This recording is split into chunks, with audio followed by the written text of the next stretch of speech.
Christopher Nolan, a man responsible for bringing us this, and of course, this. And speaking of Christopher Nolan, we're going to be taking a look at one of his very first early films. So stick around, because if you had questions like what happened during a drive across the USA with Christopher and Jonathan Nolan regarding this film, that's a very specific question that you have. What mad theory do some people have about this movie? Or is it mad? And I forgot. What are we doing again? Did you get it? Did you get it? That was a joke. It was a joke because the film is about memory.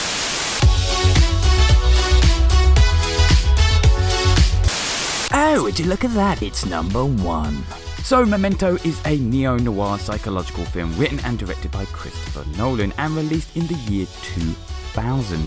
The film script was based on a pitch by Nolan's brother Jonathan Nolan, who has worked on a number of Christopher Nolan's films as a writer, such as The Prestige, The Dark Knight, and Interstellar. The film tells the story of a man played by Guy Pearce who has a form of amnesia as a result of an injury which prevents him from forming new memories. Well, that's the thing. I have this condition. A condition? It's my memory. Amnesia. It's different from that. I have no short-term memory. I know who I am. I know all about myself. Since my injury, I can't make new memories. Everything fades. If we talk for too long, I'll forget how we started. And next time I see you, I'm not going to remember this conversation. I don't even know if I've met you before. Guy Pearce's character is searching for the people responsible for his wife's murder and injuring him, therefore affecting his short-term memory. The film is presented in 2 different sequences, one that is shown in black and white and played out in chronological order, and another that takes up most of the film and is presented in colour and played out in reverse order, with the ending of the film being played at the start of the movie. Just don't think about it too much. It'll hurt your head. The 2 sequences finally meet at the end of the film, creating one complete narrative. So, okay, what do you have? You have the beginning of the film here. That's basically the end of the movie. This stuff is the black and white stuff. This is color. Running backwards as a series of jumps. And what we do is we cut between the 2 the whole way through.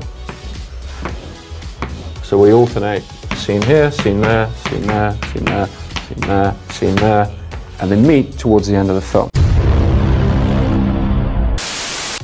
Number 2. In 1996, both Christopher Nolan and his brother Jonathan took a road trip across the USA from Chicago all the way to Los Angeles, as Christopher Nolan was moving to the west coast of the US during that time. During the trip, Jonathan pitched a story idea to his brother. This idea would be the beginning of what would become the film Memento.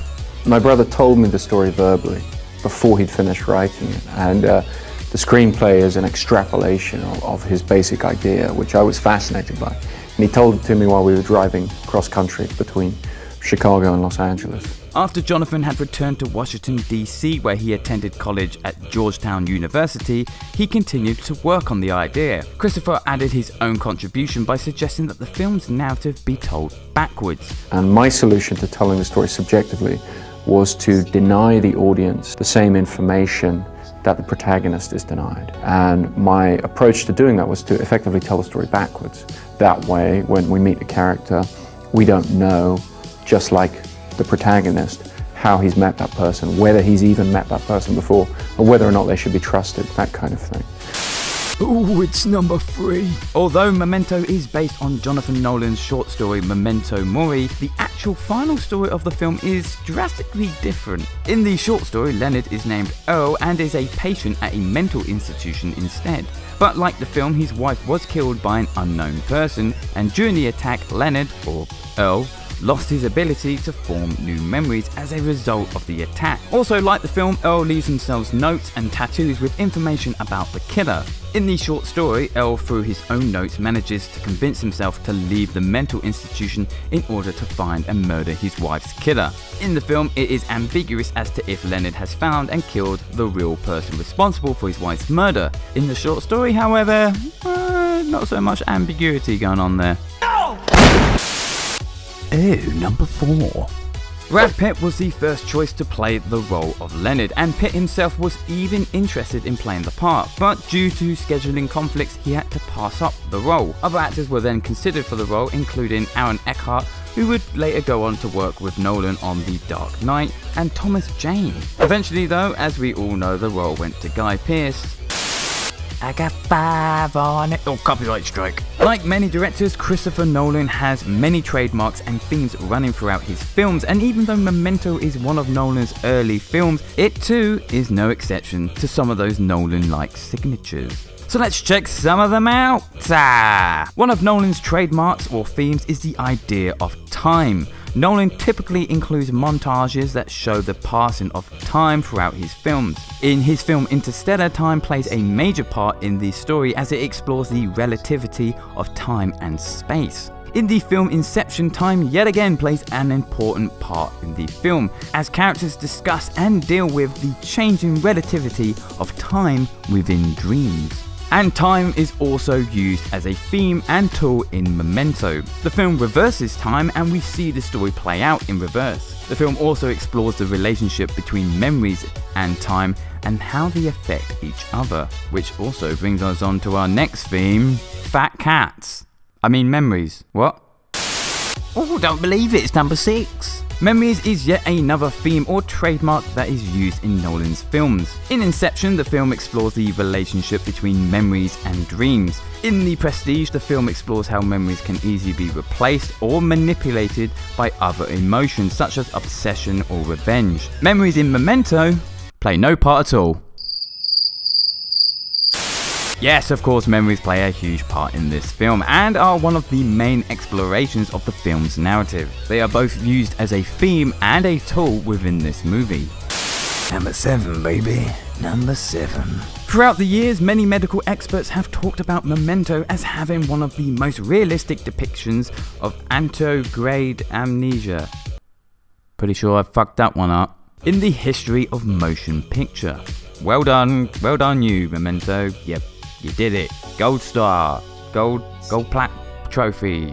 Golden shower. Oh wait, no. You wanna know a secret? It's number 8. Memento gained considerable word of mouth while it was on its film festival circuit. The film premiered at the 2000 Venice Film Festival where it actually received a standing ovation. Although, to be honest, that's festival people for you though. They'll clap and cheer at anything. It's like Comic-Con. What are you clapping for? It looks like shit. Memento managed to easily find distribution outside of the USA, however inside the US it struggled for some time as it was passed through many studio executives who felt that the film would be too confusing for most large audiences. That's studio executives for you, isn't it? Always having faith in the public.